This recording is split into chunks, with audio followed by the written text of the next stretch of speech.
Olá, eu sou a Tawane Blanche, da Agência Mural de Jornalismo nas Periferias.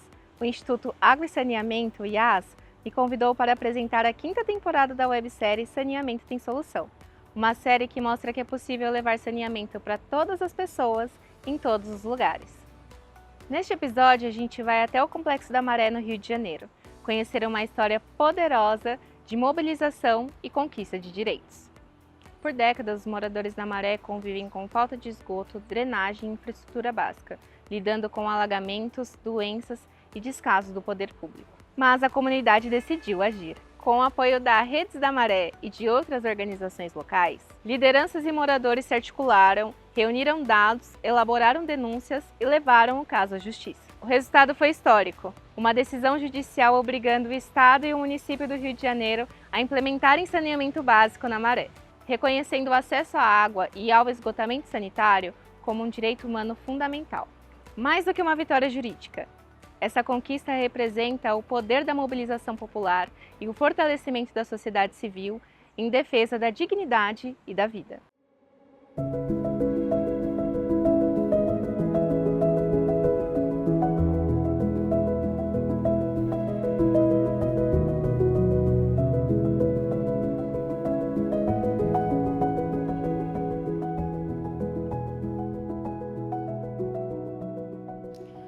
A ação civil pública começa em meados de 2012, com um morador ou moradora enviando um e-mail anônimo para o Ministério Público questionando a ausência de saneamento básico, questionando a precarização do sistema de saúde aqui do território e falando também dos impactos que as chuvas traziam para o território. Inclusive fala que quando chovia o território ficava alagado e isso impedia o trânsito dos moradores na região.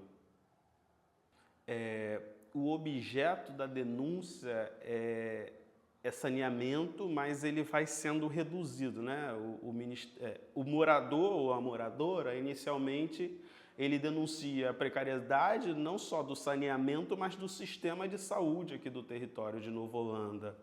Só que no final a ACP ela acaba focando nas galerias de águas pluviais e no esgotamento sanitário, mas a perspectiva é que existe a drenagem no território, só que de alguma forma a SEDAI, à época, ela conecta as tubulações, né, do esgotamento sanitário com a drenagem, e isso vai fazer que quando chove o esgoto e a água da chuva se misturam e em muitos casos acessam as residências dos moradores, né?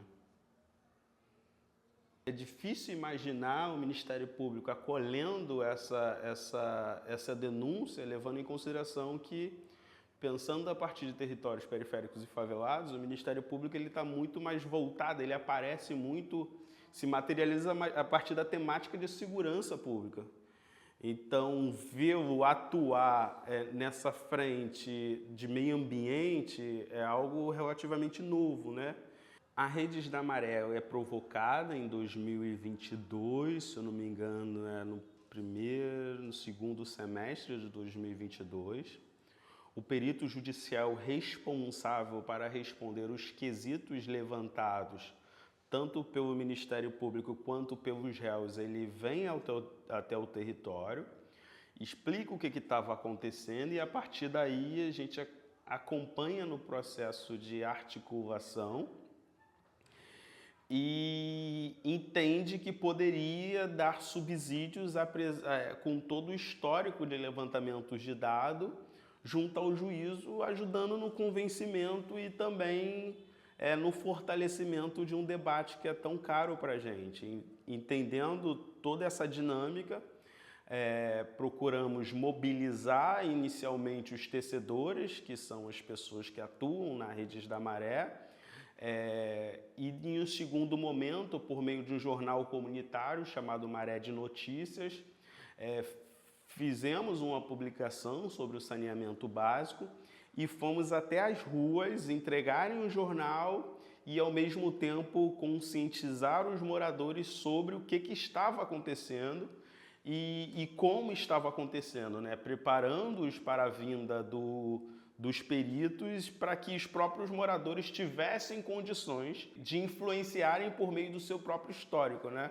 Então, os moradores muitas vezes levavam o perito para dentro das suas casas, apresentavam, falavam dos impactos econômicos, falava do impacto na saúde, falava dos transtornos que tudo aquilo geravam para eles. Então, nossa atuação, num primeiro momento, foi de articulação do perito com o território, no segundo momento foi de articulação e mobilização do território, num terceiro momento foi de produção de dados para que a gente pudesse ingressar como amigos da corte, justamente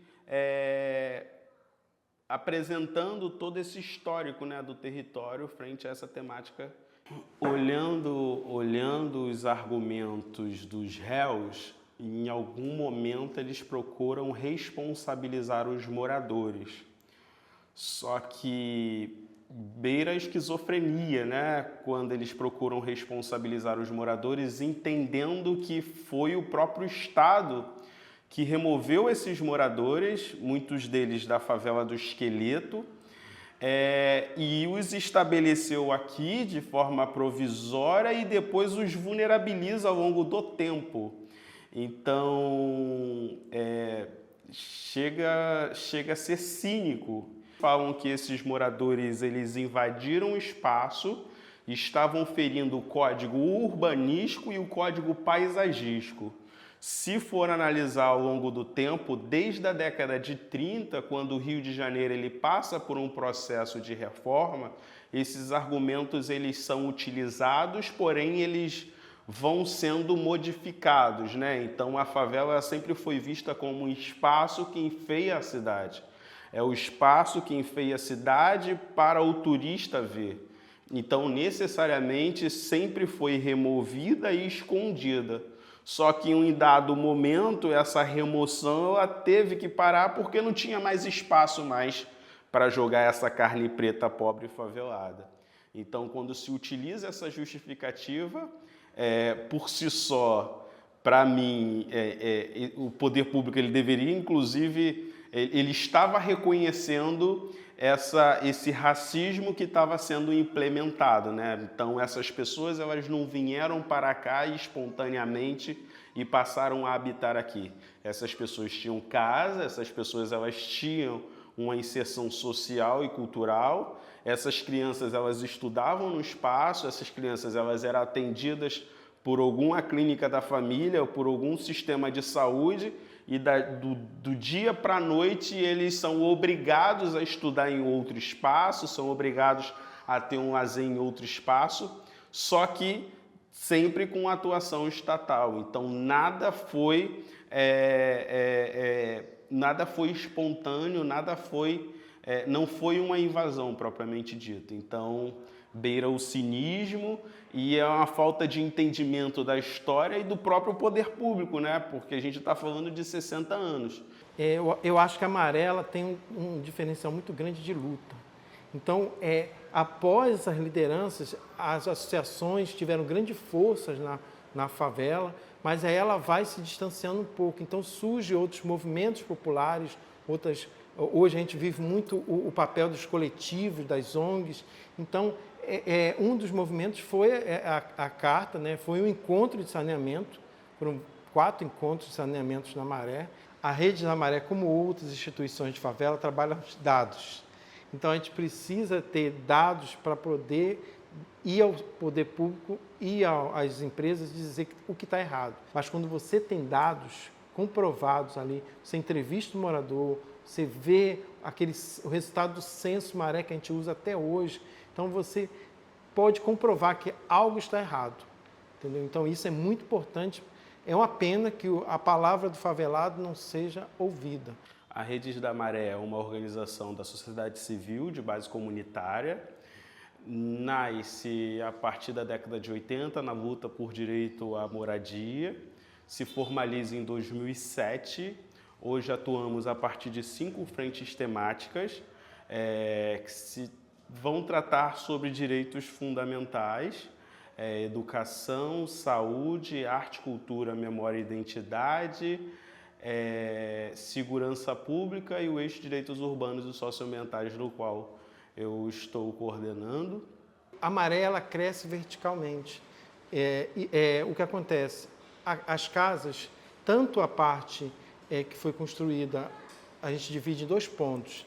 Nova Holanda, Parque Maré, que foi construída pelos moradores, vamos dizer assim, e outra parte que o poder público construiu, que veio após o Projeto Rio.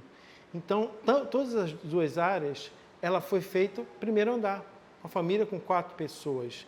E aí, essas 4 pessoas, os 2 filhos vão se casar e não tem lugar para morar. Então, ele vai construir em cima da laje do pai, depois em cima da laje do irmão. E, às vezes, quando nasce uma criança, quando ele vai formar outra família, é outra casa. Então, tem casa aqui que você chega a 4 andares.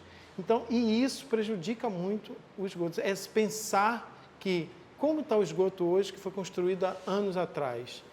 Um presidente da Associação da Vila do João, ele dizia que o medo dele é que todos dessem descarga ao mesmo tempo que iam explodir os bueiros. Então, é preciso pensar, modernizar esse tratamento de esgoto aqui na Maré. O sistema de saneamento básico aqui existe, mas em um nível precarizado, que é como se de fato não existisse. O conjunto de favelas da Maré, ele foi, ao longo do tempo, sofreu uma série de sucessivos de aterro, aqui antes era mangue.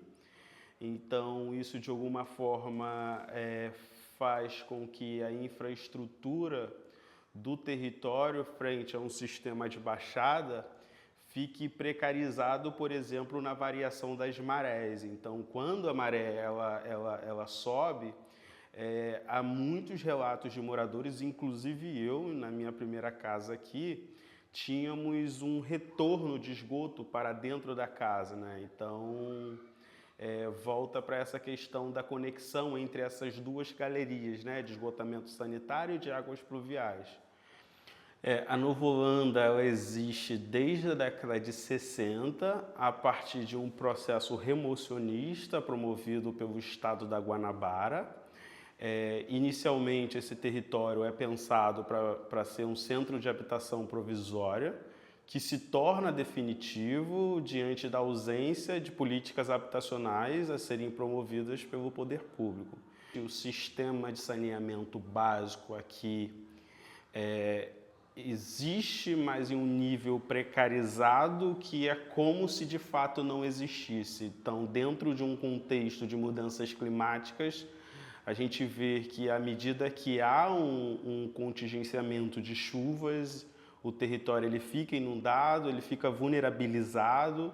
Então, água, segundo o Censo Maré, há um quantitativo significativo de pessoas que têm acesso ao fornecimento da água, se eu não me engano, beira aos 98%, mas essa proporção ela não atende ao número de esgotamento sanitário, mesmo estando a mais ou menos 1 quilômetro da estação de tratamento da Alegria. Ainda assim, segundo os dados do território, menos de 1% do esgoto coletado aqui é tratado. Em sua maioria, vai in natura para o canal do Fundão, tratando-se de resíduos sólidos, né, orgânicos, resíduos sólidos, orgânicos e inorgânicos. Há um baixo efetivo da empresa responsável pela coleta e destinação final do lixo, então, em sua maioria, a gente vai vendo que ele fica disponível, né, nas ruas, nas vielas. A falta de saneamento, a gente andando pelas ruas, é claramente visível ver o quanto o esgoto, ele pode não estar a céu aberto, mas está invadindo as casas por debaixo, né? Ele está infiltrando pelas casas. Nas paredes vocês veem o lodo, né, se apegando às paredes para... E aquilo ali mostra o quanto falta de saneamento, porque o esgoto está vindo por debaixo das casas, né? São muitos anos sem fazer um tratamento, né? Fazer uma obra de tratamento aqui na Maré. Então, o esgoto na Maré é um problema sério, porque com esse racismo ambiental, né, a Maré tem mais de 140 mil moradores. E, como bairro, ela não é tratada pelo poder público como bairro. E aí, o esgoto também acaba atingindo as vias de águas, né, potáveis, né? Então, acaba causando também muitas doenças, né? Hoje a gente não pode beber a água diretamente que vem da caixa, que vem da rua. A gente precisa ou comprar água mineral, quem tem condições de comprar, compra, e quem não tem que ferver essa água. Não pode beber diretamente dessa água que vem direto da rua, porque ela não vem limpa. Em 2022 nós fomos realmente impactados com o excesso de chuvas e dentro de um ensaio da escola de samba que eu faço parte, que eu sou diretora de ação social e cultural, que é a Escola Gato de Bom Sucesso, e nesse ano foi atingida diretamente porque a escola foi alagada num ensaio grandioso, a escola lotada, e a gente não teve o que fazer, a não ser o pessoal subir nas cadeiras. A escola ficou alagada por conta dessa falta de saneamento que não atende a esse bairro. A gente, toda vez que tem esse problema de excesso de chuvas, a gente é totalmente atingido. Vamos provocar outras lideranças a partir dessa provocação inicial.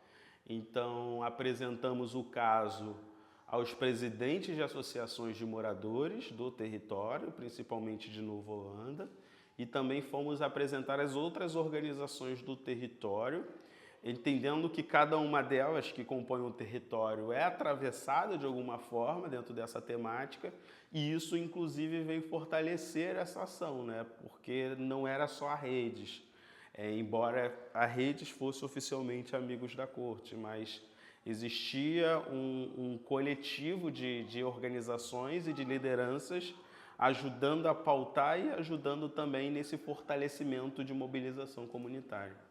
Depois da sentença, abre-se um prazo para que as partes insatisfeitas possam recorrer. Então, obviamente, transcendemos a parte recursal, percebemos que alguns dos réus recorreram e agora a gente está na fase de acompanhar esse processo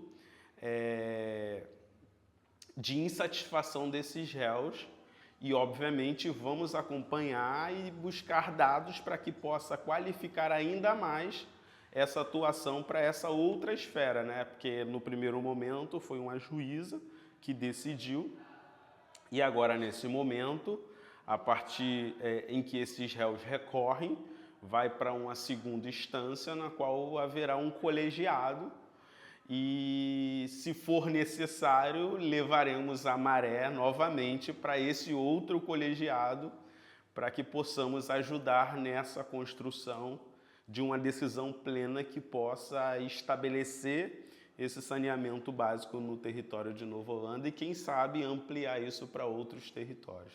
Ter levado um perito, o perito ter se identificado, dizer para eles que tem uma justiça que está ali, olhando para o caso deles, de alguma forma reavivou esse debate. Então, para a gente, tão importante quanto ter uma sentença é ter os moradores empoderados para que possam surgir outros dispostos a exercer essa cidadania, né? A buscar esses canais direto com o Ministério Público, Defensoria Pública, reivindicando direitos que não são exercidos de forma plena e digna aqui no território.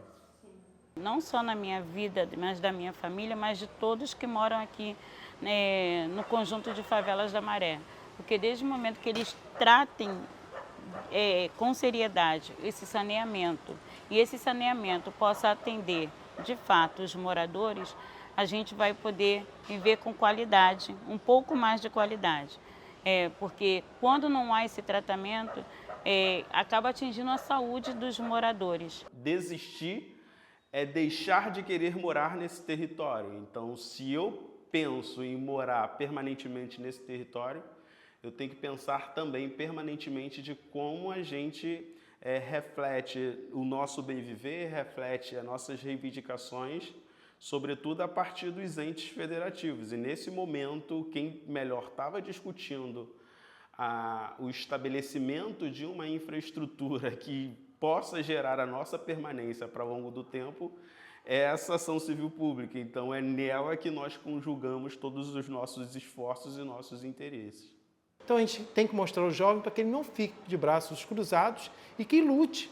Eu acho que é legal, hoje a gente está falando de saneamento básico, que ainda falta na Maré.